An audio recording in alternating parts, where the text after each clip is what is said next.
Bismillahirrahmanirrahim. Assalamualaikum warahmatullahi wabarakatuh. Apa kabar anak-anak ibu yang soleh dan soleha?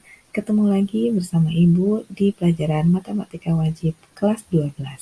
Kali ini kita akan membahas mengenai KD 3.2 yaitu statistika.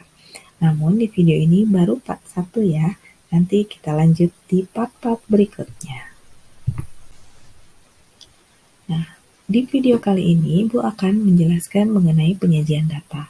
Nah, namun di part 1 ini hanya sampai dengan tabel distribusi frekuensi. Oke, penyajian data itu di sini disajikan dalam bentuk diagram, yaitu diagram garis, diagram lingkaran, dan diagram batang. Nah, selain itu, data juga bisa disajikan dalam bentuk tabel distribusi frekuensi. Oke, lanjut.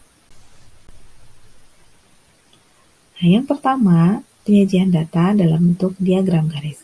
Diagram garis digunakan untuk menyajikan perkembangan data statistik yang kontinu atau berkesinambungan. Misalnya, jumlah penduduk tiap tahun di satu wilayah, keadaan suhu badan pasien di rumah sakit tiap jam, omset penjualan barang di suatu toko. Nah, berikut ini ada Ibu sajikan contoh, kemudian dalam bentuk tabel, kemudian, nah di sini kelihatan bagaimana bentuk diagram garis. Diagram garis juga ada yang disebut dengan grafik garis berganda, di mana grafik yang terdiri dari beberapa garis untuk menggambarkan perkembangan beberapa hal atau kejadian sekaligus. Di sini Ibu sajikan contoh, ada penjualan barang A dan B di toko Melati, periode Januari sampai dengan Juni 2019. Nah, di sini ada 2 item, otomatis pada grafiknya juga di sana ada 2 buah garis, ada garis yang berwarna biru dan garis berwarna merah. Selanjutnya, di sini disajikan diagram lingkaran, di mana diagram lingkaran adalah bentuk penyajian data dengan menggunakan sektor-sektor atau juring-juring dalam suatu lingkaran. Nah, di sini Ibu sajikan contoh. Nah, data di sini adalah data ekstrakurikuler siswa kelas 12 di SMA Merdeka. Nah, bisa kelihatan ya. Nanti sebelumnya kalian buat dulu persentase dan besar sudut pusatnya. Baru kalian buat menjadi bentuk diagram lingkaran seperti yang tampak di gambar. Oke, berikutnya adalah diagram batang. Diagram batang adalah penyajian data dengan menggunakan persegi panjang dengan arah vertikal atau horizontal. Nah, tinggi setiap persegi panjang atau batang tersebut sesuai dengan jumlah data masing-masing objek. Nah, di sini contohnya ada siswa di kota A menurut tingkat sekolah pada tahun 2019.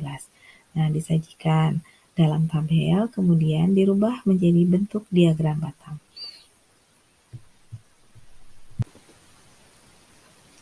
Nah, barulah sekarang kita masuk di penyajian data berikutnya, yaitu tabel distribusi frekuensi.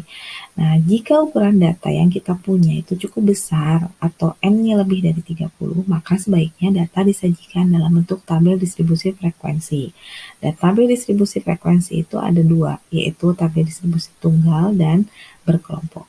Di sini contoh 5, Ibu sajikan data.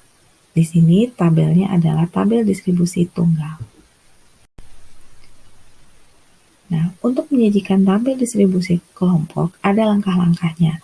Yang pertama, menentukan jangkauan. Yang kedua, menentukan banyak kelas. Yang ketiga, menentukan panjang kelas. Yang keempat, menentukan batas kelas interval, batas bawah dan batas atas. Nah, kemudian menentukan frekuensi dari tiap kelas interval dengan terlebih dahulu menentukan turusnya. Itulah materi yang Ibu sajikan secara sederhana, kalian bisa cari lagi materi-materi lebih lengkap di artikel, selanjutnya kita akan membahas latihan soal bersama-sama.